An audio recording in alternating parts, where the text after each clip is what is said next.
සාධනාදය පවත්වන්න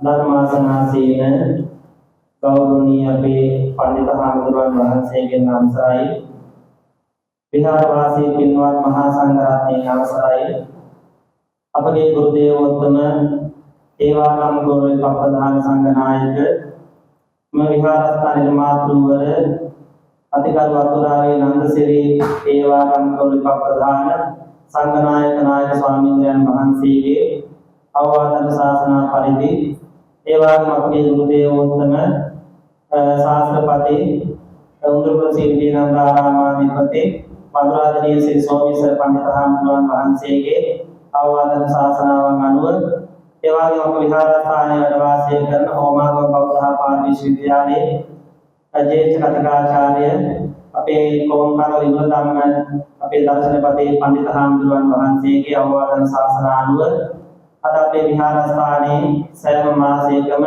පළමු සිරස්වාදා දිනයේ පවත්වන ධර්මානුශාසනාමය පින්කම් සිද්ධ කරන්නයි මේ සූදානම. ධර්ම දේශනාවට මැද පූජා කටයුතු ආරම්භ කරලා ඒකත් කලින් හැම දිනකටම සංඝ කටයුතු වාදිය සිද්ධ කරලා මේ ධර්ම දේශනාව ආරම්භ කරන කටයුතු සංවිධානය කළේ. අද මේ පින්කමේ ප්‍රධාන අරමුණු දෙකක් තිබෙනවා. ප්‍රධාන වශයෙන්ම ඒ අරමුණු දෙක වෙනුවෙන් මේ පින්කම් සිද්ධ කරන්න බලාපොරොත්තු වෙන්නේ. විශේෂයෙන් අපේ විහාරස්ථානයේ ප්‍රජාපති කුලක සමිතියේ සමාජිකාවක් වශයෙන් උපාසිකාවක් වශයෙන් යෝගේදී ස්වර්ණලතා උපාසිකා මාතාව මේ ඡායාරූපයේ පෙනී සිටින ඒ අම්මා මිය ගිහිල්ලා දැනට සති 3ක් වගේ කාලයක් ගත වෙන්නේ. ඉතින් අපේ පන්සලට විතරම පන්සල අතපතු ගන්න ඒ වගේම අනිකුත් කටයුතු වලට බොහෝම ලෙන්ගත කමින් කරුණාවෙන් කටයුතු කරපු අම්ම කෙනෙක්. කොයිතරම් අසලියකම් තිබුණත් පන්සල වෙනුවෙන් ඇවිල්ලා ඒ කටයුතු වෙනුවෙන් දැක්වූ සහයෝගයට කුලක සමිතියේ සියලුම සමාජිකාවන් බොහොම උත්තරේදී අදහස් කළා මේ වගේ පින්කමක් සිද්ධ කරන්න ඕන කියලා. ඉතින් ඒ අනුව විහාරස්ථානයේ ආසන්නයේ සමීපයේ පදිංචි යෝගී ස්වර්ණලතා මෞතුමියට උපාසිකා මාතාවට පුණ්‍යානුමෝදනාවක් සිද්ධ කිරීමේ ප්‍රධාන අරමුණ මේ පින්කම සඳහා ප්‍රයෝගී කරගන්න ලබනවා. දිනේ සිද්ධ කරගන්නා වූ පින්ගේ මෞතුමියගේ භවගාමී ජීවිතය සුවපත් වෙන හේතු වේවා කියලා සාදු කියලා ප්‍රාර්ථනා කරමු. අනුතුරු වන්දනීය උතුම් ධර්ම දේශනාවේ සිද්ධ කරන මේ ධර්මාශ්‍රය ධර්ම පීඨයේ අනුපාඩකම් තවත් සකස් කරලා අද අපි වෙසක් පින්කම් මාලාවේ ආනිසංස දේශනාවක් පස්සේ අද ඉස්සෙල්ලාම ධර්ම දේශනාවේ පින්කමක් පවත්වන දවස උතුම් මේ ධාතු මේ ලෝතර බුදුරජාණන් වහන්සේගේ සුවාසී දහසක් ධර්මස්කන්ධයට සිද්ධ කළා වූ මේ පූජාවට පුණ්‍යානුමෝදනාවක් සිද්ධ කරන්න බලාපොරොත්තු වෙනවා. විශේෂයෙන් පින්වත්නි අපේ විහාරස්ථානයේ මේ ධර්මාසනයක් නැතිව මේ පැත්තේ තියෙන නෝටිස් එකක් බැනර් එකක් දාලා තිබ්බා. ඉතින් අටගොල්ලන් විතර ඉදිරිපත් වුණා දායක මිනිතුන් මේ කටයුතු සිද්ධ කර දෙන්න කියලා. නමුත් අපිට අපි දන්නේ නැහැ අතරම අපි ඇමරිකාවේ පදිංචි දේවානායකාර මහත්මයා අයඥානායකාර මෞතුමිය මේ මෞපිය දෙපළ බොහෝම ශ්‍රද්ධාවෙන් ගෞරවයෙන් කටයුතු කරන පින්වත් මෞපිය දෙපළ අපේ විහාරස්ථානයේ මේ ධර්මශාලාව හදන වෙලාවේදී මට විශේෂ මූලික පරිත්‍යාගයක් පවා සිද්ධ කළා. ඒ වගේම අපගේ අවුරුද්දේ අනුරාධපුරයේ අංග සම්පූර්ණ විහාරස්ථානයක් යැත්තන් විසින් හදලා පූජා කළා. ඊට පෙර අවුරුද්දේ ඒ විදිහට සම්මාදිත ප්‍රදේශයේ විහාරස්ථානයක් හදලා පූජා කළා. ඒ වගේම අපේ උතුරු විහාරස්ථානයේට උතුම් සර්වඥතා කන්දුවක් සතරන් කන්දුවක් ආදී පූජා කරලා ඒ ආදී බොහෝ පින්කම් රාශියක් සිදු කළා දැනුවත්ව තවත් ලංකාව පුරා බොහෝ විහාර විහාරස්ථානවලට මේ වගේ ධර්මාසන ආදී හදන පූජා කරමින් අප්‍රමාණ ශාස්ත්‍රික අභිවෘද්ධිය වෙනුවෙන් විශේෂයෙන් ලංකාවේ දරුවන්ගේ අධ්‍යාපන කටයුතු ආදී කටයුතු වෙනුවෙන් ආගමික සමාජීය වශයෙන් විශාල සේවාවන් කරන දෙපළක්. ඉතින් අපේ ගුරු දේවෝත්තම මధుරාදනීය සෝමේශ්වර පඬිත හාමුදුරුවන්ගේ ගෞරවනීය මෙහෙවීම අගපින්නේ මනව ඒ පින්වත් මෞපිය දෙපළ මේ ධර්මාසනය පූජා කළා. ඉතින් ඒ සඳහා අපේ දායකත්වය ලබා දුන් ඇමරිකාවේ පදිංචි ඇමරිකාවේ ලොස් ඇන්ජලිස් වල පදිංචි දේවානායකාර පින්වත් පියතුමාණන්ට මරියානායකාර මෞතුමියට පුණ්‍යානුමෝදනා කරමින් ආශිර්වාද කරනවා. ඉතින් ඒ අමතාත් දෙපළම අපිට සිහිපත් කළේ තමන්ගේ දරුවන් දෙපළ වෛද්‍යවරයෙක් සහ නීතිඥවරයෙක් වශයෙන් කටයුතු කරන දේශානානායකාර මුදුනවන් මදුෂානානායකාර දියණිය කියන ඒ පින්වත් දරුවන්ට ආශිර්වාදයන් සිද්ධ කරන්න කියන අදහසයි. ඉතින් මේ ධර්මාසනේ අංග සම්පූර්ණව නිර්මාණය කළ තියෙන ඉස්සරහින් කතා ආශ්‍රය සිංහය ගවයා ආදී වශයෙන් සත්තු 4 දෙනෙක් පොලිල සංකේතවත් කරලා තියෙනවා. සඳකඩ පහන තියෙන ජාති ජරා ව්‍යාධි මරණ කියන සංකේතවත් කිරීමයි සිද්ධ කළේ. ඒ වගේම මේ දෙපැත්තේ හංසය දෙන්නෙක් නිර්මාණය කරලා තිබෙනවා. කාර්යයක් දැකලා තියෙනවා. චෛත්‍ය මඩුව වටේ ඒ වගේම සඳකඩ පහන ආදී බොහෝ තැන්වල හංස රූපය යොදා තිබෙනවා. එහි අර්ථය තමයි බෞද්ධයාට පිනයි පවය තේරුම් කරගන්න පුළුවන්, හංසයට කිරි වතුරයි වෙන් කරගන්න පුළුවන් වන්නේ යම්සේද බෞද්ධයාට කුසලය අකුසලය පින පව තේරුම් කරගෙන ඒ ධර්මයේ හැසිරීමේ හැකියාව තියෙනවා කියන කාරණාවයි. අනුතුරුව මේ කැටයම් වලින් දෙපැත්ත ඉරහඳ දෙපළෙන් සම්බුද්ධ ශාසනයේ තියෙන තාක්කල් මේ ධර්මාසන පවතිවා කියන අදහසත් ඒ වගේම නිරුම් මලින් ලෝතර නිර්වාණය සංකේතවත් කරමින් ඒ වගේම ඉන්දියානු ජාතික කොටියේ තිබෙන ධර්ම චක්‍රය තමයි අශෝක ස්තම්භයේ ධර්ම චක්‍රය තමයි නිවැරදි ධර්ම චක්‍රය බවට පත්වන්නේ. නිර්මාණ 24කින් සමන්විත අපේ විහාරස්ථානයේ හැම සංකේතයක මේ ධර්ම චක්‍රය තමයි සංකේතවත් කරලා තියෙන මේ පතාකාදී හැම තැනකම සියලුම ලාංඡනාදී හැම තැනකම ඉතින් මේ සියලුම කරුණු කාරණාවන්ගෙන් සමන්විත කරලා ධර්මාර්ථයක් එක් කරමින් මේ ධර්මාසනයේදී කරේ. ඉතින් ඒ නිසා ඒ පිළිබඳව සිහිපත් කරමින් මේ කටයුතු ධර්ම දේශනාවේ කටයුතු ආරම්භ කරන්න කියලා අපි සූදානම් වෙන්නේ. ඒ අනුව අපගේ කාර්මික ආරාධනාව මම ඊයේ මාස 4කට වගේ පෙර ආතුව අපේ දේශකයන්න් වහන්සේට ආරාධනා කළා දුරකථනයෙන්. උන්වහන්සේට විහාරස්ථානට වෙලා ආරාධනා කරන්න ඇහුවත් උන්වහන්සේ කිව්වලේ අවශ්‍ය නැහැ. පන්සලේ පින්කමක් මම වඩින්නම් කියලා. ඉතින් ඔයත් ගොඩාක් රූප වාහිනියෙන් ගුවන් විදුලියෙන් පුවත්පත් ආදී වල බොහෝ ධර්ම දේශනාවන් අහන ධර්ම දේශනාවන් කියවන ඒ වගේම ධර්ම සාකච්ඡා ආදී වැඩසටහන් වලින් බොහෝ දෙනාගේ සිත සතන් සෝපත් කරපු දහම් පොතපතින් බෞද්ධයාගේ සිත උතුම් දහම් මාර්ගයට යොමු කරපු ගෞරවනීය ආමඳුරන් වහන්සේ නම අපේ අති ගෞරවනීය විචිත්‍ර ධර්ම කතික ශාස්ත්‍රපති රාජකීය පඬිත් අවසරය අපේ පොතේ මුඤ්ඤානන්ද පින්වත් අපේ ස්වාමීන්ද්‍රයන් වහන්සේ විහාරස්ථානයේ වෙනුවෙන් ගෞරවයෙන් පිළිගනු ලබනවා. ඔබ හැමදෙනාම උන්වහන්සේ පිළිගැනීමක් ඇටියට සාදුනාදයක් අවස්ථාවක් මේ මොහොතේ පටන් ගන්න දේශනාව සිදු කරන ලෙස ගෞරවයෙන් අපේ හාමුදුරුවන්ට ආරාධනා කර සිටිනවා.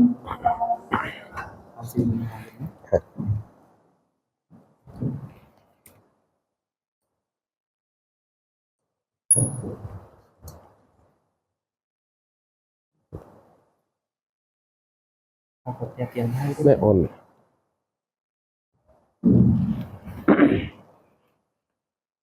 Kau sadu kilo, tawasarayak sadu kilo, tawasarayak sadu kilo. Samanta cakkavalesu atra gaccantu devata saddhammang munirajas sunantu sagga mokkadang dhamma savana kaalo ayam padanta dhamma savana kaalo ayam padanta dhamma savana kaalo ayam padanta. Namo tassa bhagavato arahato samma sambuddhassa. Namo tassa bhagavato arahato samma sambuddhassa. Namo tassa bhagavato arahato samma sambuddhassa. Vandami cetiyang sabbang sabbetani supatittitang saririka dhatu mahabodhing buddha rupang sakalang sadati.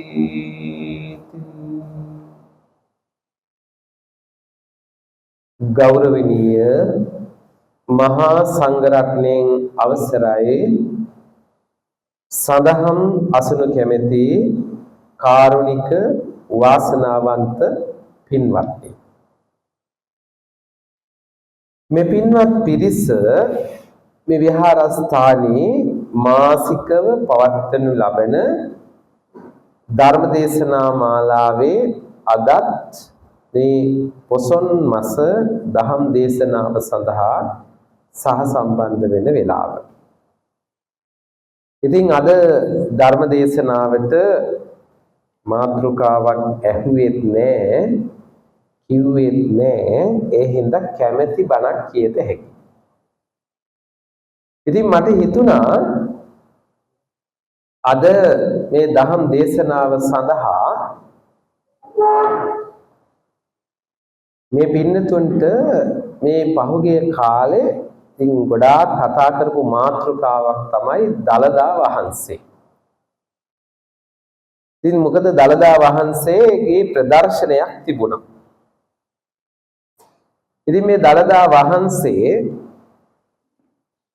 වැඳගන්න ගිහින් දවස් දෙකේ තුනේ ඉඳලා කොහොම හරි මන්නම් වැඳා කියලා සතුටු වෙන අයත් ඇති.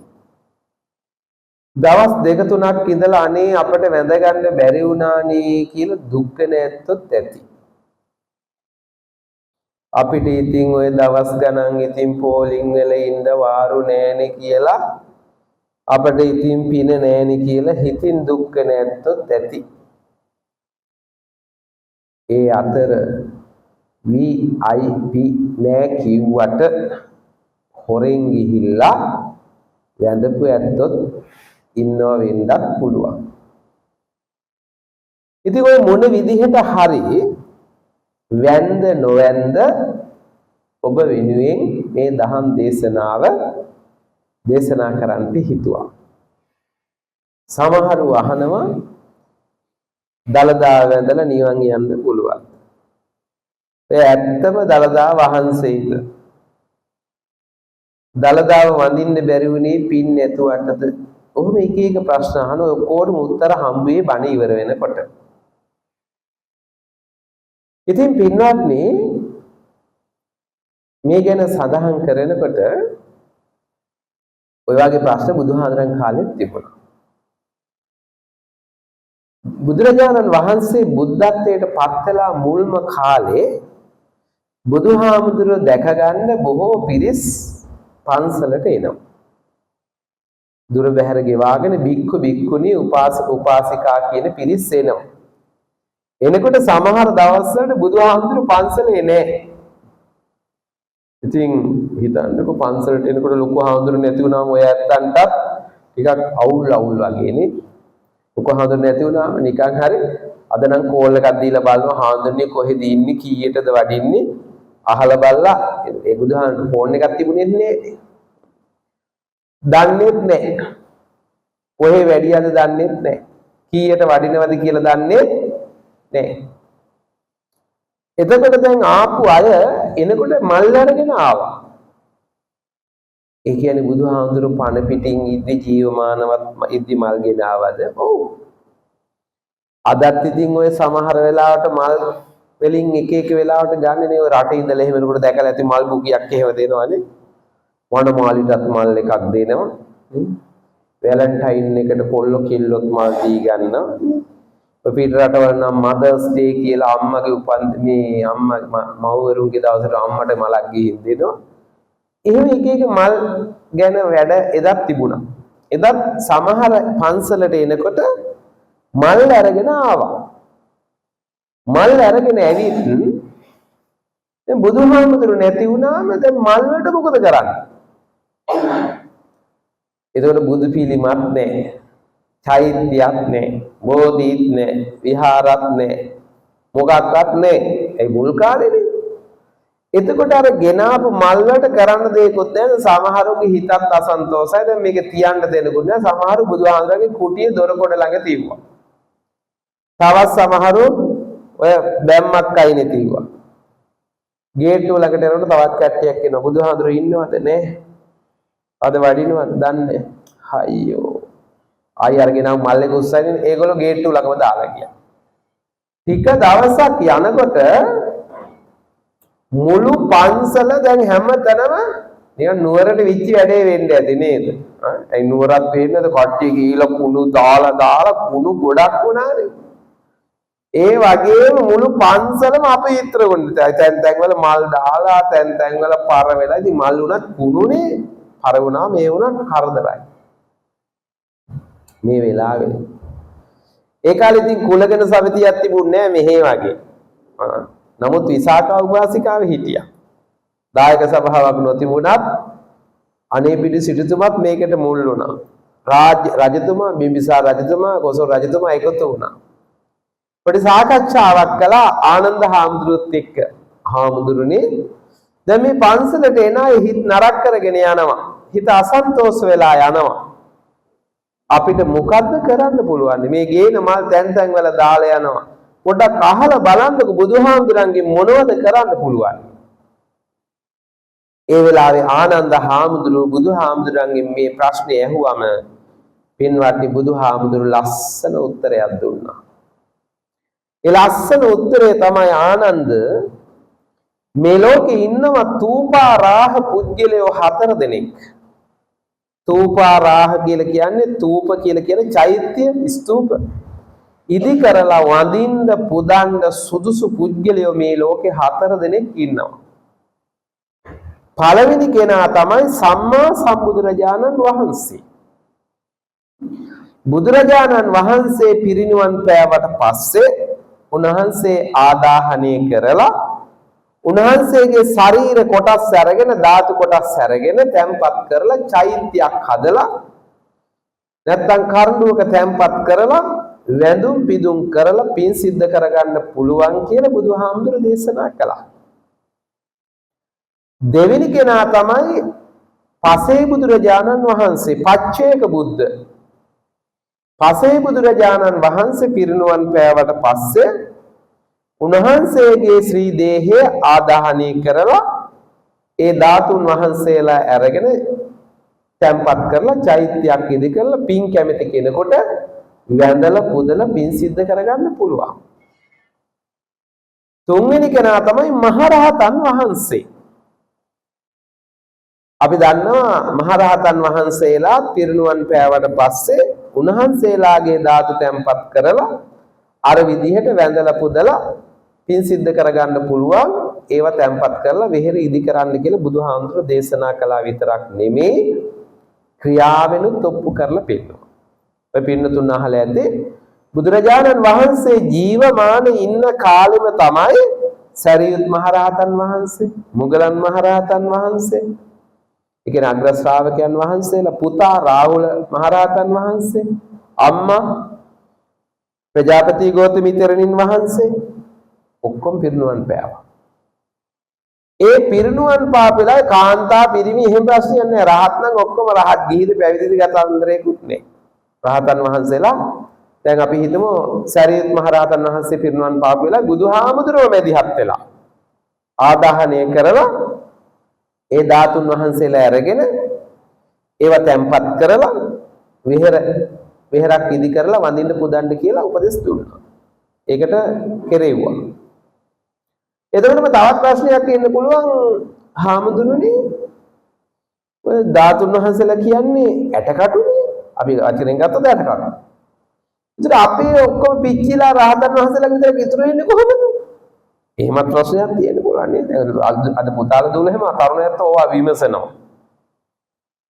පින්වත්නි රහතන් වහන්සේලාගේ ඔක්කොගම ඉතුරු වුණේ සමහර රහතන් වහන්සේලා කියන්නේ අපි ගත්තොත් එහෙම දබ්බමල්ල පුත්‍ර රහතන් වහන්සේ වගේ ගත්තොත් ඉන්න කීප නමක්ම උන්වහන්සේලා අදිෂ්ඨාන කළා ධාතු ඉතුරු නොවේවා. එතකොට උන්වහන්සේලාගේ හරියට කියනවා වෙඬරු පිටක් දිය වෙලා ගියා වගේ. අද වචනෙන් කියනවා අපි කියමු කපුරු පිච්චුවා කියන්නකො. කපුරු පිච්චුවාම මුකුත් ඉතුරු නැහැ. දැලිත් නැහැ, කුණුත් නැහැ, මුකුත් ඉතුරු නැහැ. ඒ උණු වෙලා ගියා වගේ සියලු ධාතුන් වහන්සේලා දහණය වුණා. මුකුත් ඉතුරු වුණේ නැහැ. සමහර රහතන් වහන්සේලාගේ ධාතුන් වහන්සේලා ගොඩක් ඉතුරු වුණා. දැන් බුදුහාමුදුරන්ගේ ධාතුන් වහන්සේලා ගත්තොත් අපි දන්නවා දලදා වහන්සේ. දලදා වහන්සේලා 4 දලදාවා. ලලාට ධාතුව, ග්‍රීවා ධාතුව, අකු ධාතුව කියන ධාතුන් වහන්සේලා ඉතුරු වුණා. අනිත් ඔක්කොම මුම් පියලි තරම්. මුම් පියලි කියන්නේ මුවන් ඇටේ දෙකට කැඩුනාම චූටි පෙත්තක් තරම් චූටියට සියලුම ධාතුන් වහන්සේලා කෑලි කෑලි වලට කැඩුනා. ඒකේ මේ රුවන්වැලි සෑය ගැන කියනකොට රුවන්වැලි සෑය අපි කියනවා ද්‍රෝණය ධාතුන් වහන්සේලා වැඩි ඉන්න. මොකද ද්‍රෝණයක් අර මනින්න පුළුවන් නේ හාල් වගේ මනින්න පුළුවන් චූටි වුණාම නේ. නැත්තම් යටකටු මනින්න බෑනේ. ඒතර මේ ධාතුන් වහන්සේලා කියන යටකටු. ඒතර අපේ යටකටු ඇයි ඉතුරු වෙන්නේ නැත්තේ? ඉතුරු වෙනවා. ඉතුරු වෙන්නේ නැතුව අපි පුච්චනවනේ ඔක්කොම. ඔක දැන් පිට රටවල ගත්තොත් එහෙම දැන් අපි සමහර වෙලාවට ඔය මහායාන රටවල ඔය ජපානයේ සිංගප්පූරු වගේ චීන සමහර රටවල ඔය ඒ ඇත්තෝ මිනිහ ඔක්කොම පුච්චන්නේ. දැන් අපි නම් අර මේකට දාලා අලු වෙනකම් පුච්චනවනේ ඔක්කොම. ඊට පස්සේ අපි අලු ටිකක් තමයි ගන්නෙ සමහරලාට නේ බස්මාස් පිරිත් පැන් ටිකක් කියලා අලු ටිකක් අරන් ඔය කලගෙඩියක දාලා සමහර කෙනෙක්. ඒ රටවල ඔය මම සම්බන්ධ වෙලා තියෙනවා හරි පුදුමත් හිතෙනවා. දැන් එහෙ නෝනලා නම් බය නැහැ මිනි ඇටකටු වලට. එහෙම දැන් අපේ නෝනලා නම් බයයි මිනි කටු වලට වලවන්න කිව්වොත් එහෙම බයයිනේ නේ. දැන් ඒ ඇත්ත බය නැහැ සමහරලාට අර පුච්චලා ඒගොල්ලෝ පිච්චිලා ගියාම ඉස්සෙල්ලා මස් පිච්චිලා ගියාම ඇටකටු ටිකක් සාමාන්‍ය පිච්චිලා චුට්ටක් ඉතුරු වෙනකන් පුච්චනවා. ඊට පස්සේ අර කැඩිලා චූටි චූටි කෑලි ඉතුරු වෙනවා පුපුරලා ඊට පස්සේ අර ඒක නිවෙන්න ඇරලා අර ලිපෙන් අරගෙන අර තැටියේ තියෙන ඉතින් අර මිනි පෙට්ටියේ තිබුණ ඇන කෑලි ඔක්කොම අර මැණික් හොයනවා වගේ අත්තට අර ග්ලව්ස් දාගෙන සමහර ඇත්තෝ මෙහෙම පාදලා මිනියට කෑලි එකතු කර ගන්නවා. අපි නම් කියන්නේ රහතන් වහන්සේලා යන ධාතුනේ මිනියට කෑලි ඉතින් ඒව අරගෙන මුට්ටියකට දාලා දැන් ඔය චීන පන්සල් වලට එහෙම රටවල් වල එහෙම ගියොත් බලන්න පුළුවන් චූටි කලගෙඩි තියෙනවා ගොඩ තියෙනවා එල්ලලා තියෙනවා පන්සල් වල දහස් ගණන් තියෙනවා සමහර පන්සල් වල. දැන් අර අපෙත් බොරැල්ල කනත් එහෙම අර තියෙන සල්ලි ගෙවල කෑල්ලක් වෙන් කරගන්න පුළුවන් අපි සල්ලි ගෙවල වෙන් කරගන්න පුළුවන්. ඒකේ මිනි අලු ටික තියලා තියෙනවා අපි සමහර ඇත්තෝ. ඒ වගේ අර පන්සලේ තියලා තියෙන ඉතින් අර 7 දවසට 3 මාසෙට අවුරුද්දට වගේ අවුරුද්දට සැරයක් අර ඇත්තෝ ඇවිල්ලා තමන්ගේ නෑයගේ අංකයක් ගහලා තියෙනවා. ඉතින් නම ගහලා තියෙනවා. මේ පන්සලේ ඇත්තෝ තමන්ගේ නෑයට ඇවිල්ලා එදාට පින්කම් කරලා යනවා පන්සල් වල. එහෙම එකක් අදත් තියෙනවා ලෝකෙ. මම මේ කිව්වේ ඒතර මේ ඇටකටු කියන්නේ ධාතුන් වහන්සේලා කියන ඇටකටු. අපි ගත්තොත් ඒවා තමයි ශාරීරික ධාතු කියන්නේ. බුදුහාමුදුරුවෝ පෙන්නවා එතකොට ධාතුන් වහන්සේලා ඒ චෛත්‍ය හදලා වඳින්න පුදන්න 4 දෙනෙක්. කවුද? සම්මා සම්බුදුරජාණන් වහන්සේ, පසේ බුදුහාමුදුරුවෝ නැත්නම් පච්චේක බුදුහාමුදුරුවෝ, මහරහතන් වහන්සේ. ඒ වගේම සිව් වෙන කෙනා තමයි 4 වෙන කෙනා සක්විති රජතුමා. ඉතින් සක්විති රජතුමා කියනවා දැන් ඉන්න රජාලා වගේ නෙමෙයි. කාලයකට සැරයක් ලෝකෙ පහළ වෙන්නේ. හිතන්නකො බුදු පසේ බුදු මහරහතන් වහන්සේලාට තරම් සමාන කරන්න පුළුවන් මහා සිල්වත් ගුණවත් උතුමේ. එතකොට දසරාජ ධර්මයෙන් රට පාලනය කරන බොහෝම සිල්වත් උතුමේ. එතුමා මිය ගියාට පස්සේ එතුමාගේ අර භස්මාවශේෂ අරගෙන තැම්පත් කරලා වැඳලා පුදලා පින් සිද්ධ කරගන්න පුළුවන් කියලා බුදුහාමුදුරුවෝ දේශනා කළා. එතකොට දැන් 4 දෙනයි ඉන්නේ. දැන් අපි ඔක වරද්දගෙන තියෙනවා සමහර වෙලාවට නේ. දැන් මම අද වෙනකොට මම දකිනවා සමහර පන්සල් වලත් ලොකු හාමුදුරුවෝ අපවත් වුණාම එකක් ඉදි කරනවා. අම්මා මලාමත් එකක් හදනවා. තාත්තා මලාමත් ඔය සෝන් හදන්නේ. සෝන් හදලා තියෙනවා. ඉතින් සමහර වෙලාවට ඉතින් අම්මා හොඳයි තමයි ආදරේ තමයි ලොකු හාමුදුර සිල්වත් තමයි. හැබැයි රහතන් වහන්සේ කෙනෙක් නම් කමක් නැහැ. බුදුහාමුදුරන්ගේ ඕවදන මම මේ කියන්නේ. සමහරවල්ලාට පන්සල් වලත් හදලා සමහර පන්සල් පාළු වෙලා පැත්තක. ලොකු හාමුදුර හොඳ වෙන්න පුළුවන්. නමුත් අර සෝහනකල් වතු ගෙවල් වල තමයි ලොකු ප්‍රශ්නේ තියෙන්නේ. ඉස්සර නම් ඉතින් ඉඩ ගණන් තිබුණානේ. ඉඩ ගණන් ලොකුවට තියෙනකොට ඉතින් ඔන්න අම්මගේ පවුලේ සොසාන භූමිය කියලා එකක් හදනවා. පැත්තේ අම්මත් හදලා තාත්තත් හදලා ඔහොම තියෙනවා. දරුවෝ ටික ඉතින් ඔහොම ඉන්නවා. ඊළඟට දරුවෝ අම්මා තාත්තා මැරුණම ඉඩම බෙදන්න යනවා. බෙදන්න ගියාම සොහොන තියෙන පැත්ත මට නම් එපා. එක්කෙනෙක්වත් දරුවෝ තමයි. ඒතකොට සොහොන එපා. ඊට පස්සේ මොකද කරන්නේ? සොහොනට කෑල්ලක් වෙන් කරලා ලොකුවට ඉඩම බෙදෙනවා. ඊට පස්සේ ගෙදර ඉන්න මුණුබුරු මිනිබිරියෝ අන්න බයයි වගේ ගෙදර ඉඳයි සොහොනේ ඉන්නවනේ. හවසට තනියෙන් ඉන්නත් බයයි. ගෙදර වත්තේ සොහොනක් නේ. ඊට පස්සේ විකුණන්න ගියාම අර ඉඩම විකුණ ගන්නත් බෑ. සොහොනක් එක කවුරුත් ගන්නෑ. අවසානයේ කතා වෙනවා. ඉතින් විකුණන්නත් එනම් පන්සලකටම දෙමු. ඉතින් ඔහොම තමයි. ඉතින් සමහර අයත් මටත් කතා කරනවා. මේ ටීවී එකේ වණ කියනකොට එහෙම හරි දේවල් එනවා. සමහරු කතා කරලා අහනවා අපේ හාමුදුරනේ මේ අපේ ඉඩමක් තියෙනවා මං හිතුවා ඔබ වහන්සේට පූජා කරන්න කියලා. මේ ගන්න කැමතිද කියලා අහන්න මේ කතා කළේ. මං අහනවා අර සෝහන තියෙන ඉඩමද? අපේ හාමුදුර දන්නවද? මං දන්නේ මේ හොඳ ඉඩම් නෙමෙයි පූජා කරන්න ආන්නේ බල ඔයා. සෝහන තියෙනවා. ඊට පස්සේ නීතින් දාන්න දෙනවා. මට මොකටද සෝහන මිනි කරක් තවත්. නේ? ඉතින් අපේ හාමුදුර නමකට වගේ ඉඩමක් අරගෙන කියනවලු හාමුදුරනේ සෝහනක් කඩන්න නැතුව පැත්තකින් කුටියක් තියාගෙන ඉන්න බැරිද කියලා. ඊට පස්සේ දැන් බලන්නකො ඒත් අසරණයි. ඉතින් ඊට පස්සේ ඔකට කවුරුත් වැඳ යනවද? වඳිනව නෙමෙයි කොල්ලෝ ගල් ගහනවා. නේ? ඔය පාරේ යනකොට බයනේ ගල් අරගෙන යනවා ඊට පස්සේ ගහලා දුවනවා. සමහරලාට සෝම් වල. ඉතින් අගෞරවයක්.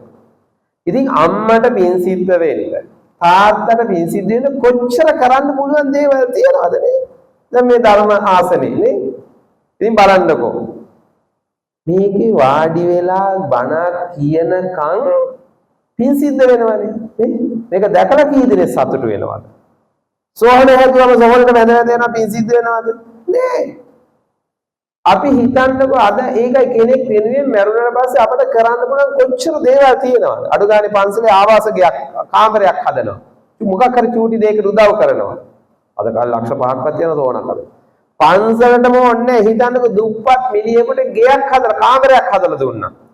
අවුරුදු 20ක් හරි ඉන්නකම් මේ මිනිස්සු පින් දෙයි. හිතන්නකො අර වාගේ සෝනක් හදාගත්ත කියලා කවුද ඒකට ඒ මැරිච් එකකට පින් සිද්ධ වෙනවද නේ?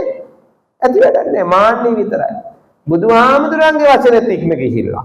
බුදුහාමුදුර දේශනා කළේ නෑනේ. ඒ හින්දා මම මේ කරුණාවෙන් ඔබට මතක් කළේ. කරලා තියෙන නම් හිත රිද්ද ගන්න එපා. ඉතින් දැන් අලුතෙන් කරන්න එපා. ඊට වඩා පින්කමක් කරමු. ඒතර බුදුහාමුදුර පෙන්වුවා මේ ලෝකේ තූපාරාහ පුජ්‍යලෝ 4 දෙනෙක් ඉන්නවා. චෛත්‍ය හදලා වැඳලා පුදලා පින් සිද්ධ කරගන්න පුළුවන්. කවුද? බුදුහාමුදුරෝ, පසේ බුදුහාමුදුරෝ, රහතන් වහන්සේ, සක්විති රජතුමා. දැන් බුදුරජාණන් වහන්සේ ජීවමානව ඉන්න නිසා ආනන්ද ඒ ශාරීරික චෛත්‍ය හදන්න විදිහක් නැහැ. ඒ බුදුහාමුදුරු ජීවත් ඉන්නවනේ. එහෙනම් ඒ වෙනුවට දෙවිනියට පුළුවන් පාරිභෝගික චෛත්‍ය ඉදි කරන්න. පාරිභෝගික චෛත්‍ය කියන්නේ මොනවද? පරිභෝජනය කරපු දේවල්. මොනවද පරිභෝජනය කරපු දේවල්? බුදුහාමුදුරු දන් වළඳපු පාත්‍රය වෙන්න පුළුවන්. එතකොට පොරවපු සිවුරු වෙන්න පුළුවන්. පාවිච්චි කරපු සෙරප්පු දෙක වෙන්න පුළුවන්. දුර්ජයශ්‍රී මා බෝධියක් බුදුහාමුදුරු බුද්ධත්වයේ ලබා ගැනීමේදී සෙවණ දුන්නා වූ බෝධියක් පාරිභෝගික චෛත්‍යයක්. එතන පරිහරණය කරපු දේවල්. අපි දන්නවා බුදුහාමුදුරු වැඩ හිටියා නම් දැන් මේ පුටුවේ ඒකත් පාරිභෝගික වස්තුවක් බවට පත් වෙනවා. දැන් අර බුදුහාමුදුරු ලංකාවට වැඩි වෙලාවේ අර වලියක් බේරන්න වැඩියනේ. ඒ කාලෙත් මිනිස්සු ගහගත්තා. දැන් වගේමයි නේද? චූලෝදර මහෝදර අන්නුව බේරන්න වැඩි වෙලා උන්වහන්සේ මැණික් පුටුවේ වැඩ ඉඳලා උන්වහන්සේ ඒක පූජා වස්තුවක් බවට පත් කළා. ඒක පාරිභෝගිකයි. ඒතර බුදුහාමුදුරුවෝ කැලණියට වැඩම කරපු වෙලාව උන්වහන්සේ මැණික් මේ කැලණිකගෙන් පැන් පහසු වෙලා ඇඳගෙන හිටපු නානකඩේ නැත්තම් වැසි සලුව තැම්පත් කරලා චෛත්‍යය හදනවා. ඒතර ඒක වැසි සලුව මොකක්ද? පාරිභෝගික වස්තුවක්. පරිභෝජනය කරපු දේවල්. අදත් තියෙනවා. දැන් අද වැදගත්යි. දැන් අපි ගත්තොත් කෞතුකාගාරෙට ගියොත් කටුලේ කියන්නේ ගිහිල්ලා බලන්නකො. රජතුමාගේ කඩුව, රජතුමාගේ ඔටුන්න, රජතුමාගේ සෙරෙප්පු දෙක, රජතුමාගේ සිංහාසනේ, රජාගේ බඩුත් තියලා තියෙනවා වටිනාකමක් තියෙන. ඔය පෞගේ කාලේ මට මතකයි මේ එංගලන්තේ ඩයිනා කුමරිගේ ගවුම කෝටි ගාණකට විකුණුණා. ඔය ඇත්තන්ගේ ගවුම මොකෙක්වත් ගන්නෑ. මොකෙක්වත් කරාවෝ හිගන්න එකත් එපා කියයි. ඒ ලොකු ඇත්තන්ගේ ඇඳුම් වලට ඒ පරිභෝජනය කරපේවට ලොකු වටිනාකමක් තියෙනවා. එතකොට දැන් උතුමන් වහන්සේලා පාවිච්චි කරපේව ඒවටත් වටිනාකමක් තියෙනවා. ඒවට කියනවා මොනවද? පාරිභෝගික වස්තු කියලා. පරිභෝජනය කරපේව. එතකොට බුදුරජාණන් වහන්සේගේ පරිභෝජනය කරපේව ඒවා පූජාර්හ වස්තු හැටියට වැඳුම් පිදුම් කරන්න, පින් සිද්ධ කරගන්න පුළුවන් කියලා ආනන්ද හාමුදුරන්ට දේශනා කළා. එතකොට තුන්වෙනියට බුදුහාමුදුරුවෝ පෙන්නනවා ශාරීරික ධාතුත් නැත්නම් පාරිභෝගික ධාතුත් නැත්නම් උද්දේශික. උද්දේශික කියන්නේ උදේසා. මොනවද උදේසා? අපි කියන්නේ බුදු පිළිම. දැන් මේ අත්තන්ගේ හැම ගෙදරකම බුදු පිළිමයක් ඇති. බුදු පිළිම මොනවද තියෙන්නේ? ශාරීරික ධාතුන් වහන්සේලා තියෙනවද? නැහැ. සර්වඥ ධාතු තියෙනවද? නැහැ. පසේ බුදුහාමුදුරන්ගේ ධාතු මුකුත් නැහැ. උද්දේශක ධාතු මුකුත් නැහැ. නිකම් මැටි ගොඩක් නෙවෙයි. එක්ක මැටි ගොඩක්, සිමෙන්ති ගොඩක්, බදාම, ප්ලාස්ටර් පැරිස්, ප්ලාස්ටික්, ලී, සමහරලාට පිත්තල, නැත්නම් රත්තරන්, හඳුන්, නිකං කොට මොනවා හරි. ඒකට නිකම් මැටි ගොඩක්. අපි හිතනවාද එහෙම? නෑ. ඇත්තටම ගත්තොත් නිකම් මැටි ගොඩක් විතරයි.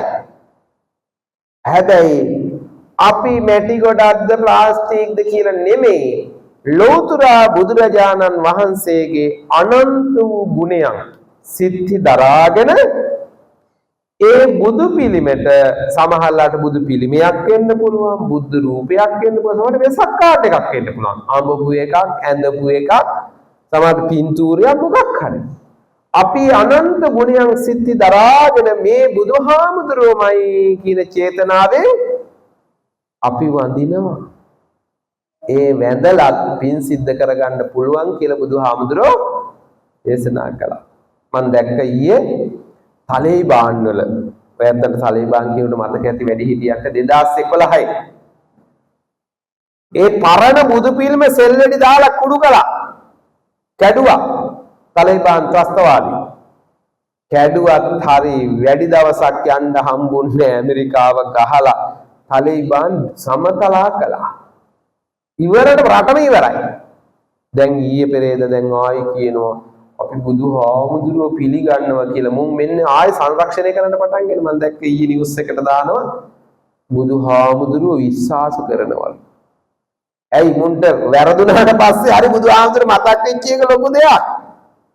හැබැයි පිළිමේ කියන්නේ මොකක්වත් නැහැ කියලා හිතන්න එපා. අපි එතන හදවතේ දැන් බුදුහාමුදුරුවෝමයි දේශනා කරන්නේ. ඒතර පන්සල් වල තියෙනවා ඔය සමහර කරඬු තියෙනවා. ඒ කරඬු වල පන්සල් 10000ක් විතර තියෙන ලංකාවේ. හැම පන්සලම කරඬු තියෙනවා. දැන් මං වැඩියම මට අපේ හාමුදුරුවෝ දුන්නා මල් ලට්ටියක් පූජා කරන්න කරඬු වල. ඔය හැම පන්සලකම සර්වඥ ධාතු තියෙනවද? නෑ. කොහෙද තියෙන්නේ? අපරාධ වෙන්නේ. එහෙමද? ඒ බුදුහාමුදුරන්ගේ ධාතුන් වහන්සේලා කොහෙද මෙච්චර ලංකාවේ කියන තරම් එච්චර නෑ. හැබැයි මහරහතන් වහන්සේලා ලක්ෂ ගාණක් වැඩ හිටියා. උන්වහන්සේලාගේ ධාතුන් වහන්සේලා නෑ කියලා කියන්නේ නෑ. පස්සේ බුදුහාමුදුරන්ගේ ධාතුන් වහන්සේලා නෑ. හොයන්නම. එතකොට අපි හිතමු ඔය කාණ්ඩුවේ කිසිම ධාතුන් වහන්සේ නමක් නෑ. නිකම්ම නිකන් හිස්. පරාදේ පැවතුණා. ඒකත් උද්දේශක චෛත්‍යයක් හැටියට වඳින්න පුදන්න පුළුවන්. මතක තියන්න පින් සිද්ධ වෙනවා. ඔබට මම ලස්සන කතාවක් කියන්න. මේක බුදුහාමුදුරන්ගේ කතාවක්. පින්නන්නේ බුදුහාමුදුර දවසක් දේශනා කරනවා මහණෙනි. ඉස්සර හිටියා නාරද කියලා තාපසතුමෙක්. ඒ කියන්නේ අබුද්ධෝත්පාද කාලයක්. අබුද්ධෝත්පාද කාලේ කියන්නේ බුදුහාමුදුරුවෝ නෑ, ධර්මයේ නෑ, විහාර නෑ, බෝධි නෑ, බුද්ධ රූප නෑ, කිසිම දෙයක් ගන්නෙ නෑ. හිතන්නකෝ එහෙම කාලයක් අනාගතෙත් එනවනේ, මෙහෙම ගිහිලා ඔක්කොම නැති වෙනවා. ඒ අනාගතේ නෙමෙයි කියන්නේ අතීතේ විච් එක බුදුහාමුදුරුවෝ දේශනා කරන්නේ. ඉතින් ඒ කාලෙත් මිනිස්සුන්ට දුක තේරෙනවා. බුදුහාමුදුරුවෝ හිටියත් නැතත්, ධර්මයේ තිබුණත් නැතත් දුක තේරෙනවා. මේ නැත්තන්ගේ සංසාරේ සැපද?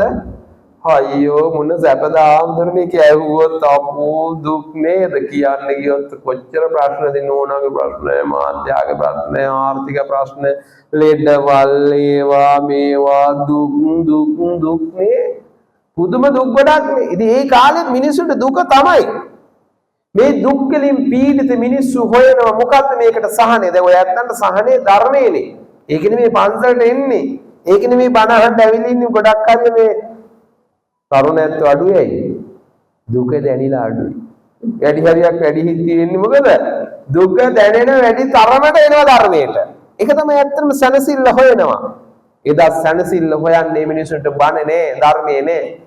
හැබැයි බුදුදහම නැති වුණාට ඒ අය භාවනාව ගැන එහෙම දැනගෙන හිටියා. මේ නාරද කියන තාපසතුමා කැලේකට ගිහිල්ලා ගඟක් අයිනට වෙලා භාවනා කරනවා. එතුමා වගේම මේ දුකින් එතර වෙන්න උත්සාහ කරන තරුණයෝ 500ක් එතුමත් එක්ක හිටියා. මේ ගෝලියෝ 500ක් පිරිවරාගෙන ඉන්නකොට ගෝලියෝ ටික හැමදාම හැන්දෑවට ඇවිල්ලා ගුරුතුමාට වඳිනවා. වැඳලා උපදෙස් සරයි යනවා. දවසක් මේ නාරද තාපසතුමා කල්පනා කරනවා මට මේ ඔක්කොම වඳිනවා. මං කාටද වඳින්නේ? මං කාටද ගරු කරන්නේ? කිසි කෙනෙක් නෑ. එතුමා හැබැයි නිකන් තාපසයෙක් නෙමෙයි, භාවනා කරලා ධ්‍යාන ලබාගෙන හිටියා. අතීතය බලන්න පුළුවන්. ඔහොම අතීතය බලාගෙන යනවා. අතීතය බලාගෙන යනකොට එතුමාට පේනවා පෙර සංසාරවල බලාගෙන යනකොට මේ ලෝකෙ බුදුහාමුදුරුවෝ වැඩ ඉඳලා තියෙනවා. උන්වහන්සේලා වෙනුවෙන් චෛත්‍ය ඉදි කරලා තියෙනවා. උන්වහන්සේලා වෙනුවෙන් විහෙර ඉදි කරලා තියෙනවා. ධාතුන් තැන්පත් කරලා චෛත්‍ය විහෙර විහාර ඉදි කරලා තියෙනවා. අනේ බැලුවම දැන් මේ මොකක්වත් නැහැ. එහෙනම් මම චෛත්‍යයක් වගේ එකක් හදනවා. චෛත්‍ය හදන්න ඉතින් ගඩොල් කපලා කරේ නෑ. හිටියේ ගඟයි. අර පොඩි අයත් අර බීච් එකට එහෙම ගියාම ගඟක් අයින් ගියාම වැලි ගොඩවල් හදන්නේ චෛත්‍ය හදන්නේ වැලි වෙලේ. සංසාර පුරුද්ද වෙන්නේ ඇති නේද? සමහර එක හදන ගොඩක් ඇත්ත චෛත්‍ය හදනවා. එතුමත් වැලි වලින් චෛත්‍යයක් හැදුවා. නිකන් වැලි ගොඩක් ගැහුවා. ධාතුන් වහන්සේලා නෑ, ශාරීරිකත් නෑ, පාරිභෝගිකත් නෑ, උද්දේශිකත් නෑ. නිකන් වැලි ගොඩක් ගැහුවා. නිකන් වැලි ගොඩක් හදලා කැලේ තියෙන සුවඳ මල් අරගෙන හොයාගෙන ඇවිල්ලා උදේ හවස අර නිකන් වැලි ගොඩට පූජා කරනවා. පූජා කරන්නේ කොහොමද? අතීතයේ යම් තරමක් මේ ලෝකේ බුදුපසේ බුදු මහරහත් උතුමන් වහන්සේලා වැඩ සිටියේද, ශාරීරික පාරිභෝගික උද්දේශික චේතයන් වහන්සේලා වැඩ සිටියේද, ඒ සියලුම චෛත්‍යයට මාගේ নমස්කාරය වේවා කියලා අර වැලි ගොඩට වැන්දා. පින්වත්නි, බුදුහාමුදුරුවෝ දේශනා කරනවා කිසිම ධාතුන් වහන්සේ නමක් නැති නිකන් වැලි ගොඩට වැඳලා එතුම කොහොම හරි කාලයාගේ ඇවෑමෙන් මිය ගිහිල්ලා දිව්‍ය ලෝකේ මහේසාක්‍ය දිව්‍ය රාජයෙක් කියලා උපත ලබනවා. මොන කරලාද? නිකන් වැලි ගොඩකට වැඳලා එතුමාට මහේසාක්‍ය දෙවියෙක් වෙන්න පුළුවන් වුණා නම් අපි කොච්චර වාසනාවන්තද? අද අපට ධාතුන් වහන්සේලා, සර්වඥ ධාතුන් වහන්සේලා කොච්චර වැඩ ඉන්නවද? දලදාව විශේෂත්වයක් තියෙන්නේ අපට ඇහින් දැක ගන්න පුළුවන්. නැත්නම් සේරුවාවිල ගියත් නේද, සෝමාවතියට ගියත්, රුවන්වැලි සෑයට ගියත් ඒ හැමතැනම සර්වඥ ධාතු වහන්සේලා වැඩ ඉන්නවා. හැබැයි අපිට පේන්නේ නෑ. ඒ නිසා පේනුනද නැද්ද කියලා හිතන්න එපා. බුදුහාමුදුර ආනන්ද හාමුදුරන්ට කියනවා, ආනන්ද එතකොට දැන් මං වෙනුවෙන් බුදු පිළිමයක් හදලා පන්සලේ තියන්න කිව්වේ නේ. ඔන්න බලන්න. උන්වහන්සේ මතක් කළා දැන් පන්සලේ එහෙනම් මම නැති වෙලාවට කට්ටිය අර ගේන මල් පූජා කරන්නට, වැඳුම් පිදුම් කරලා පින් සිද්ධ කරගන්නට මම බුදු වෙන අවස්ථාවේදී සෙවන දුන්නා වූ ජයශ්‍රී මා බෝධීන් වහන්සේ ගයාවේ වැඩ ඉන්නවා. ජයශ්‍රී මා බෝධීන් වහන්සේගේ ශාඛාවක් ගෙනල්ලා රෝපණය කරලා පන්සලේ වඳින්න පුදන්න සලස්සන්නේ කිව්වා. පින්වත්නි, ඊට පස්සේ මේක ඉක්මනට කරන්න ඕනේ. ඉක්මනට කරන්න ලෙහෙසි නෑ. බුද්ධ ගයාව දුරයි. මේ කතාව වෙන්නේ කොහෙද? සවැත් නුවර ජේතවනාරාමේදී. ඊට පස්සේ මේක බාර දෙනවා ඉක්මනටම කරන්න. 이르දියෙන් අහසින් වඩින්න පුළුවන් වේගවත් මහාමුදුර තමයි මොගලන් මහරහතන් වහන්සේ අහලා ඇති. දැන් ඔය සමහර මිනිස්සු ඉන්නවා දැන් ඔය අද ලංකාවේ බුදුහාමුදුරු ඉපදුනා කියලා මෝඩ කතා කියන උන්ට ලස්සන උත්තර මේවා.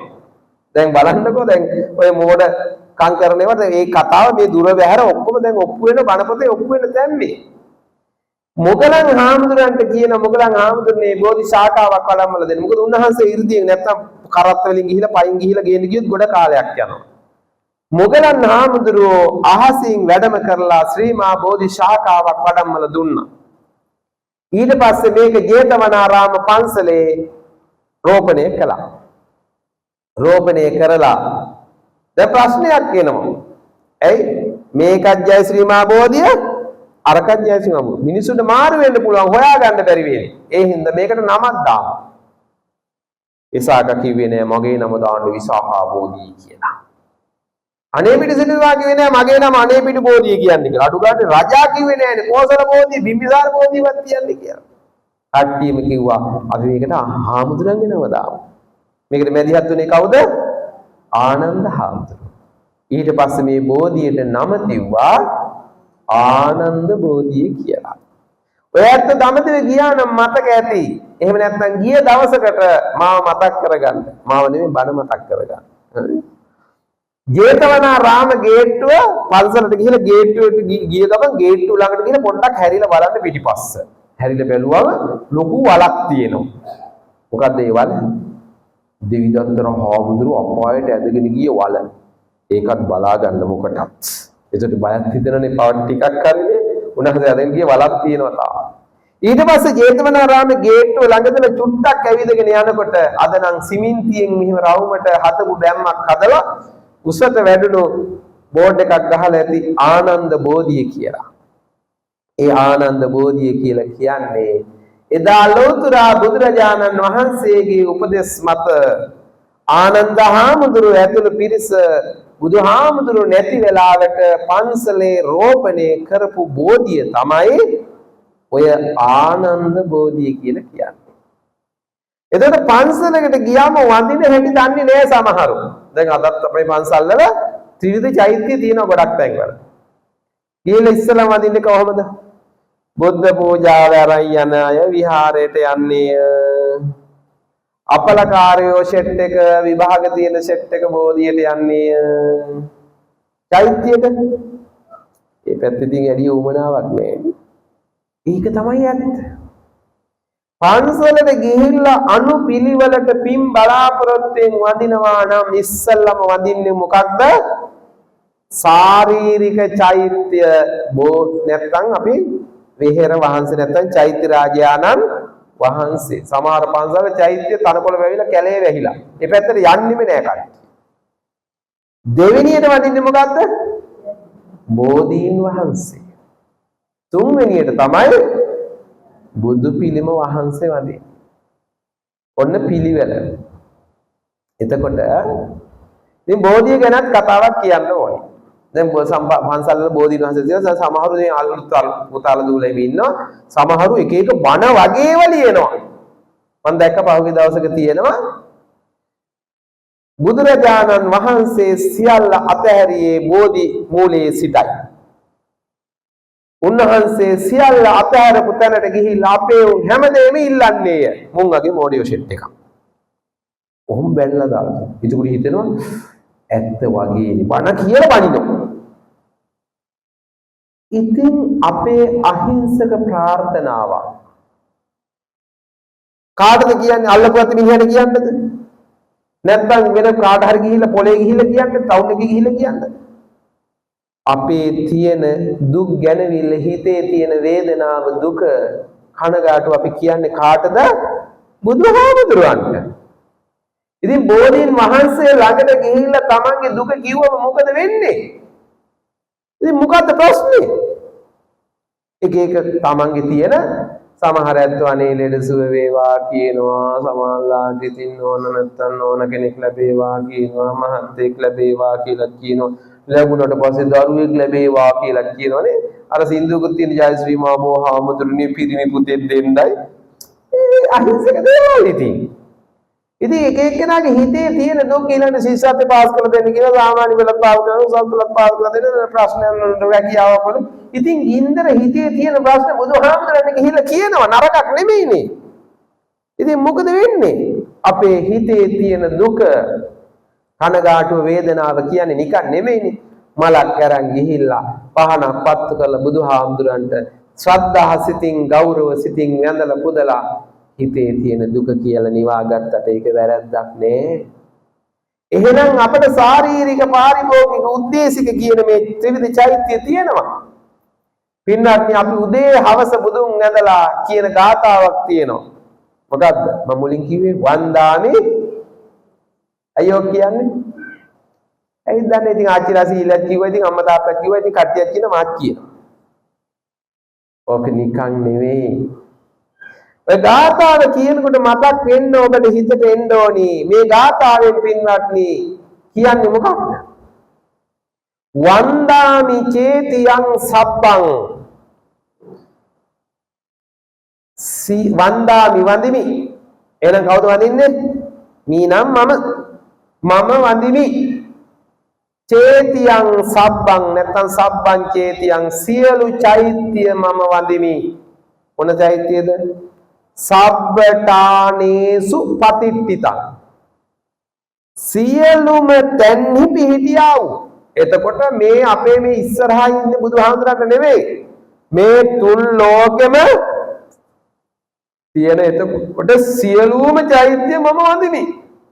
සියලුම තැන්හි පිහිටියා වූ චෛත්‍ය මම වඳිමි.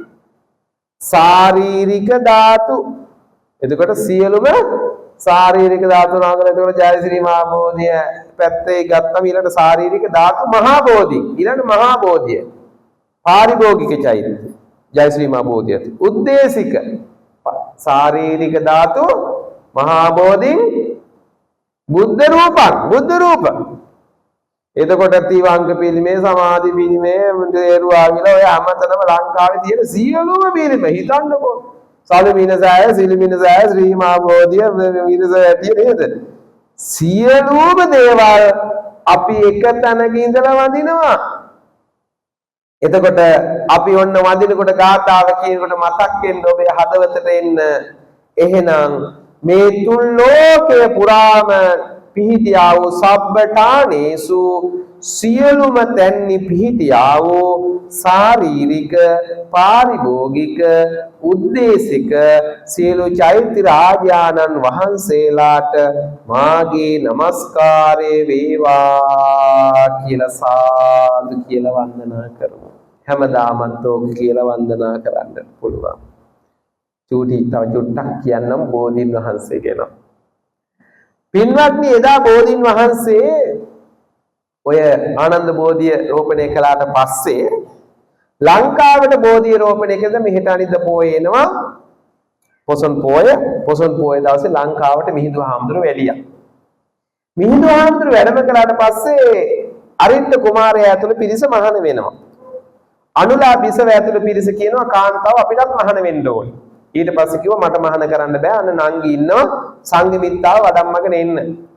ඒ වඩම්මගෙන එනකොට ජයශ්‍රී මහා බෝධීන් වහන්සේගේ ශාඛාවකුත් වඩම්මාගෙන ඇවිල්ලා අනුරාධපුරේ මහමෙවුනා උයන රෝපණය කළා. ඒ මහමෙවුනා උයන කියන්නේ ඔය අද කියන මහමෙවුනාව නෙමෙයි.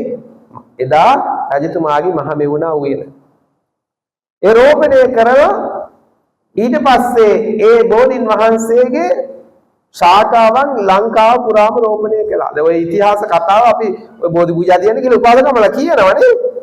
මතක් වෙනවද දන්නේ? ඉතින් කවි කියනකොට කියන්නේ දඹදිව් තලයේ හටගත් බෝධිය සංගමින් තෙරණිය ගින වැඩි බෝධිය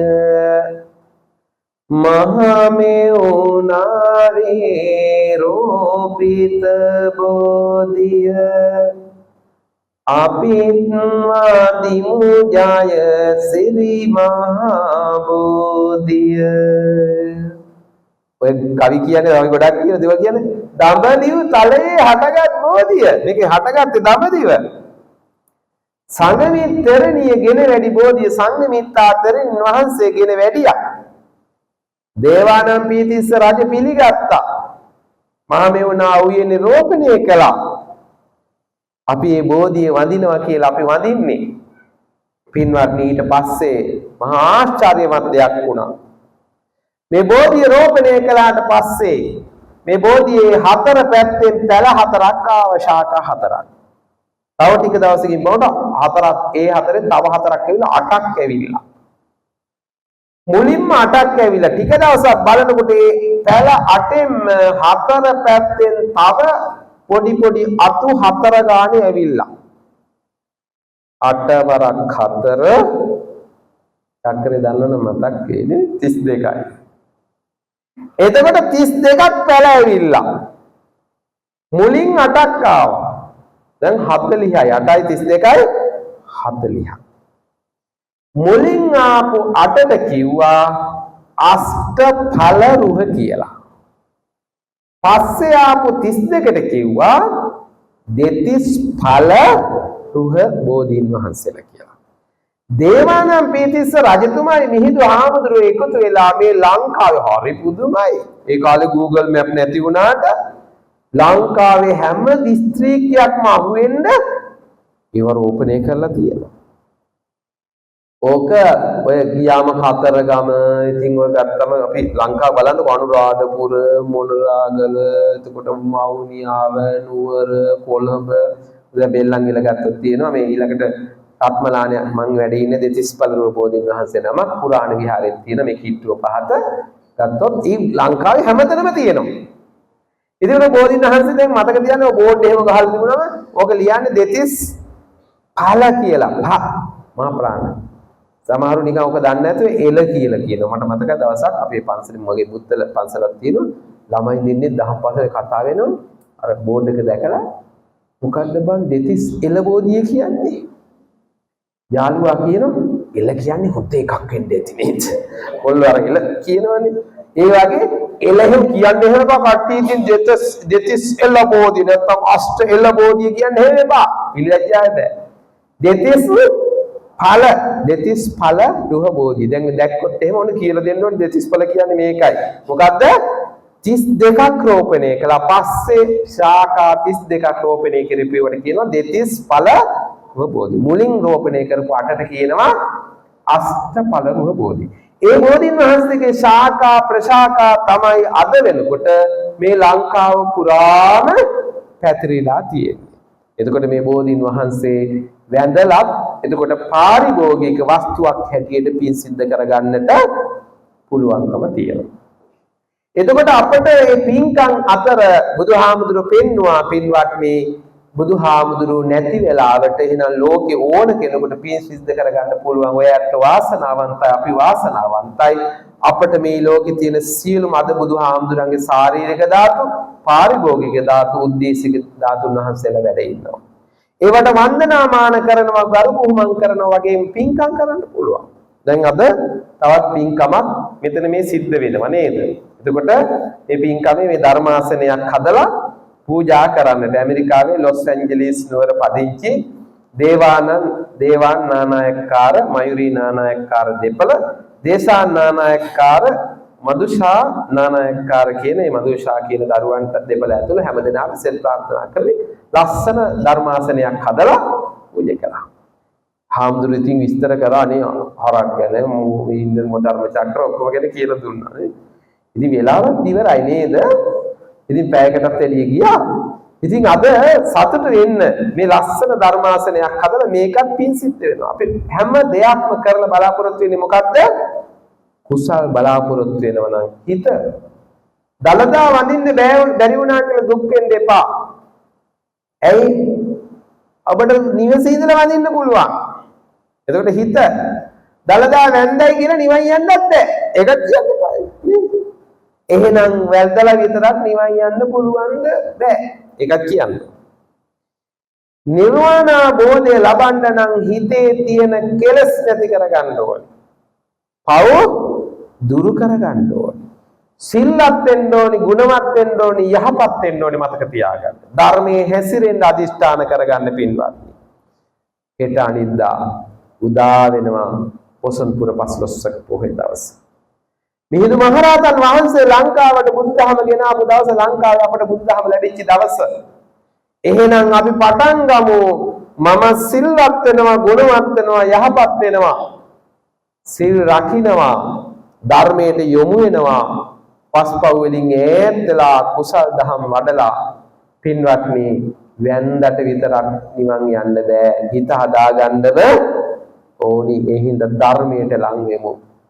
ධර්මයට ලං වෙලා අපි පුළුවන් තරම් කෙලෙස් වලින් ඈත් වෙලා ලෝභ, දේශ, මෝහ කියන අකුසල් සිතුවිලි යටපත් කරලා අලෝභ, අදෝස, අමෝහ කියන කුසල් සිතුවිලි මුදුන්පත් කරගෙන අපි හැම කෙනෙකුගේම බලාපොරොත්තුව කොහොම හරි මේ සංසාර දුකින් අත් මිදී නිවනින් සැනසෙන්න නම් ඒ යන ගමනට මේ ධර්ම දේශනාවත් උපකාරයක් වේවා කියන ප්‍රාර්ථනාව කරගනිමු. අද දවසේ මේ වටිනා ධම් දේශනාව ඔබට සිදු කරන්නට දායකත්වයේ ධර්මින් මීට සති 3කට පෙර මිය පරලොව ගියා වූ ප්‍රජාපති කුලගෙන සමිතියේ සමාජිකාවක් වෙන UKD ස්වර්ණලතා මහත්මියට පින් අනුමෝදන් කිරීමට බලාපොරොත්තු වෙනවා. එතුමිය ඇතුළු මේ මිය ගියා වූ හැමට පින් බලාපොරොත්තු වෙන හැම දෙනාට පින් දෙන්නට පුළුවන්කම තියෙනවා. අද දවසේදී මේ විහාරස්ථානයේ නායක හාමුදුරන් වහන්සේ, එවැගේම විහාරාධිකාරී හාමුදුරන් වහන්සේලා, ගෞතම මහා සංඝරත්නය අවවාද අනුශාසන ඇතිව ලස්සන පින්කම් මාලාවක් ඉදින් කරන අතරේ මේ මාසෙත් ඔබ එකතු වුණා, බණපදයක් ඇහුවා, පින් රැස් කරගත්තා. ලබාගත්තා වූ පින් පළමු කොට අපව සම්බුද්ධ ශාසනය සුරකින සිලිෂ්ඨකාමී දෙවියන්ට මේ පින් අනුමෝදන් කරමු. මේ පින් අනුමෝදන් වූ දෙවියන්ගේ දේවල්ම බැල්ම රැකවරණය ආරක්ෂාව අප වෙත ලැබේවා. දෙවියන් ප්‍රාර්ථනීය බෝධියකින් අමා මහ නිවනින් සැනසේවා කියා ප්‍රාර්ථනා කරමු.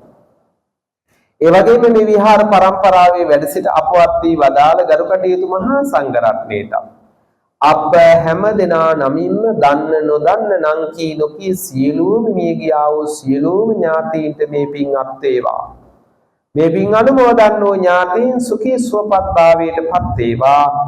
ඔවුනුත් ප්‍රාර්ථනීය බෝධියකින් අමා මහ නිවනින් සැනසේවා කියලා ප්‍රාර්ථනා කරමු.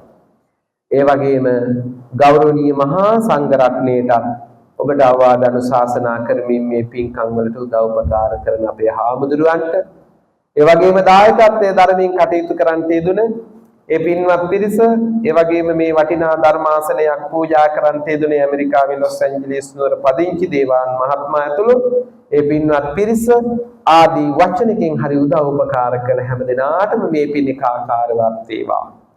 මේ පිනේ බලයේ ශක්තියෙන් කරන කියන රැකී ආරක්ෂාදී කටයුතු, වෙලෙල දාම් කටයුතු, ගොවිතැන්පත් කටයුතු, දරුවන්ගේ අධ්‍යාපන කටයුතු ආදී සියලු යහපත් කටයුතු දිනෙන් දිනම සාර්ථක වේවා. කායික පීඩාවක් ඇති නොවේවා, මානසික පීඩාවක් ඇති නොවේවා.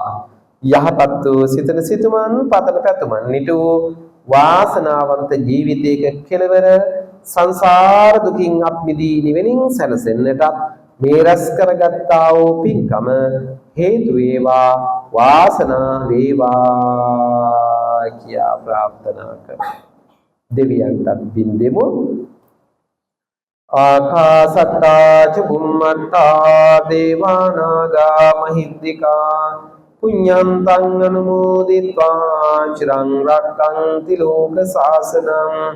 ආකාසත්තා ච බුම්මත්තා දේවානාගා මහිද්దికා පුඤ්ඤන්තං අනුමෝදිत्वा චිරං රක්ඛන්තු දේශනං. ආකාසත්තා ච බුම්මත්තා දේවානාගා මහිද්దికා පුඤ්ඤන්තං අනුමෝදිत्वा චිරං රක්ඛන්තු තං සදාති.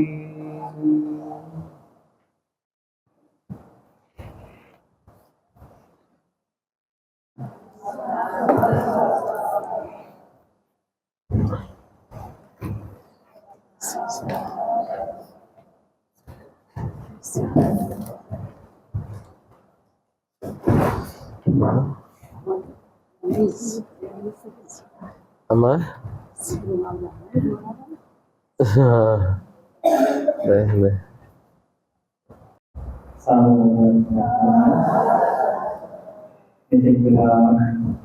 baik. ධර්මානුශාසනාවන් සිදු කරගන්න විචිත්‍ර ධර්ම කතිකය අපි ගෞරවනීය අවසරයෙන් පුණ්‍යාවදාන තේතිවත් ස්වාමීන් වහන්සේට නිදුක් නිරෝගී සුවය චිර ජීවනයේ සිද්ධ වේවා කියලා සාදු සාදු කියලා ප්‍රාර්ථනා කරමු. උන්වහන්සේගේ පින්වත් පුරුදුමෝදියන්ට ආචාර්ය ප්‍රවචන මහන්සියලාට පින්වත් වේවා කියලා සාදු කියලා ප්‍රාර්ථනා කරමු. අද මේ උතුම් ධර්මානුශාසනාව සිදු කොට වදාළේ අප විහාරස්ථානයේ කුලගුරු සමිතියේ උපාසිකාවක් වශයෙන් කටයුතු කරලා අපිට බොහෝම ලෙන්ගතුකමින් කටයුතු කරපු විහාරස්ථානයේ සමීපයේ පදිංචි ඒ පින්වත් මව්තුමියට පුණ්‍ය අනුමෝදනාවන් සිද්ධ කරන්න. ඉතින් මම මේකෙන් දකින ගොඩක් කරුණු කාරණා කීපයක් තියෙනවා. කෘතගුණ දැක්වීම, කළගුණ දැක්වීම තමන් සමගින් අපිට මේ පන්සලේ දියුණුව වෙනුවෙන්, අභිවෘද්ධිය වෙනුවෙන් වැලි කැටයකින් හරි උදව් උපකාර කළා නම් අපි හැමෝටම හැමදාම පින් දෙන්න ඕන. ඉතින් මේ පින්වත් මව්තුමිය ඒ පවුලේ දියණිය ඇතුළු පවුලේ හැම දෙනාම සම්බන්ධ වෙලා ඉන්නවා. ඉතින් මේ මෑණියන්ට අපි පින්වත් වේවා, සසර ගමන සුවපත් වේවා කියලා සාදු කියලා ප්‍රාර්ථනාවන් සිද්ධ කරමු. ඒ වගේම අද දවසේ මේ පින්කම වෙනුවෙන් සංවිධාන කටයුතු කරමින් ඒ සීල කටයුතු සිදු කළ ප්‍රජාපති කුලගුණ සමිතියේ සියලුම පින්වත් උපාසිකාවන්ටත් පුණ්‍ය අනුමෝදනාවන් සිද්ධ කරමින් අද මේ උතුම් ධර්ම දේශනාවේ කටයුතු මෙතකින් සමාප්ත කරනවා. පුංචි සිහිපත් කිරීමක් තිබෙනවා. ඒ තමයි නැවතත් මේ මාසේ ධර්ම දේශනාමය පින්කමක් පැවැත්වෙනවා. ඒ ධර්ම දේශනාමය පින්කම සිද්ධ කෙරෙන්නේ මේ මාසේ 21 වෙනි සෙනසුරාදා. ඒ සඳහා අතුරුගිරියේ සුබෝධ ස්වාමීන් වහන්සේ වැඩම කරලා ඒ ධර්ම දේශනාව සිදු කරනවා. දෙහිගහවත්තේ දායක පින්වත් පිරිසගේ දායකත්වයෙන් ඒ සඳහා සම්බන්ධ වෙන්න. ඒ වගේම පොහොය දවසේ අපේ හාමුදුරුවෝ සිහිපත් කළා වගේම ඔයත්නුත් පින්කම් සඳහා සීල භාවනා වැඩසටහනට සම්බන්ධ වෙන්න. උදෑසන ක්‍රියාහාර පූජාව සංජීවනී මහත්මිය දායකත්වයෙන්, හීර දානය කේටි කිත්සිරි ප්‍රේමලාල් මහත්මයාගේ දායකත්වයෙන්, උදෑසන ධර්ම දේශනාව බතලවත්තේ පද්මිනී මහත්මියගේ දායකත්වයෙන්, ගිලම්පස පූජාව දිනේෂ් මහත්මයාගේ දායකත්වයෙන්, අනතුරුව උදෑසන ධර්ම දේශනාව පාසල් මාවතේ පදිංචි දිනේෂ් සඳරුවන් මහත්මයාගේ දායකත්වයෙන්, අනතුරුව දෙතිස් ව්‍යංජන පූජාව සම්බෝධි මාවතේ චමින්ද මහත්මයාගේ දායකත්වයෙන්, දහවල් දානයේ ටීජේ සුමිත් බණ්ඩාර මහත්මයා ඇතුළු පවුලේ සමග දායකත්වයෙන්, ඉන් අනතුරුව එකේ සිර දෙක දක්වා ධර්ම දේශනාවේ දායකත්වයේ ධම්මිකා රත්නායක මහත්මිය, දෙකේ සිර තුන දක්වා භාවනා වැඩසටහන කම්මඨානාචාර්ය පරිහිරතන්නේ කල්යාණ සිරිනායක හාමුදුරුවන්ගේ වැඩම වීමෙන් වෙනිවල් කුල පදිංචි රීටා පනාකොට බෑනියන්, ඒ වගේම තුනේ සිට සවස ගිලම්පස දිසානායක පද්මලතා මහත්මිය, සවස ධර්ම දේශනාව පද්මලතා මහත්මිය දිසානායක පද්මලතා මහත්මිය ඇතුළු පවුලේ සෑම දෙනාගේ දායකත්වයෙන් හොරණ මහමෙවුනා ආසපුවේ පින්වත් ස්වාමීන් වහන්සේ නමක් විසින් සිදු කරන දේශනාව.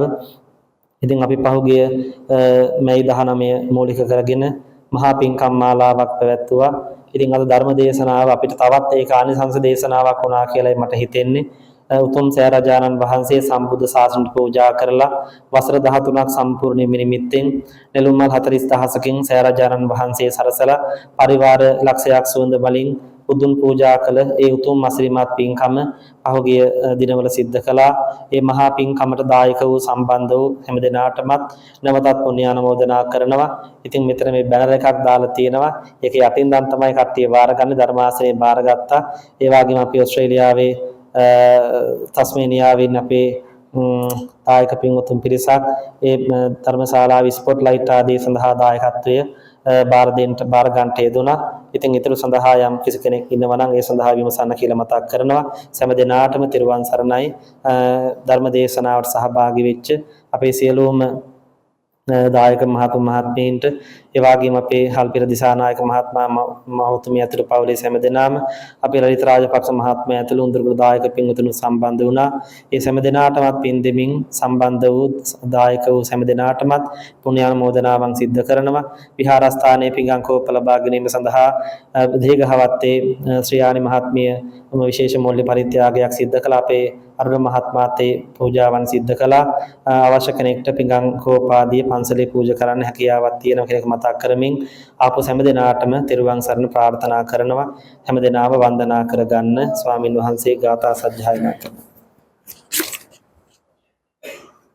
සද්දීසියෝ විවර්ජන්තු සබ්බ රෝගෝ විනස්සතෝ මාතේ භවස්සන්තනායු සුඛීලාය භවතු සබ්බ මංගලං රක්ඛන්තු සබ්බ දේවතා සබ්බ බුද්ධානුභාවේන සදා සොත්ති භවන්තු තේ භවතු සබ්බ මංගලං රක්ඛන්තු සබ්බ දේවතා සබ්බ ධම්මානුභාවේන සදා සොත්ති භවන්තු තේ භවතු සබ්බ මංගලං රක්ඛන්තු සබ්බ දේවතා සබ්බ සංඝානුභාවේන සදා සොත්ති භවන්තු තේ අභිවාදන සීලිස්ස නිච්ඡං වද්දාපචායිනෝ චත්තාරෝ ධම්මා වඩ්ඩන්ති ආයුවන්නෝ සුඛං බලං ආයුරාෝග්‍ය සම්පatti සග්ග සම්පatti මේවච අතෝ නිබ්බාන සම්පatti හිමිනාතේ සමිච්ඡතු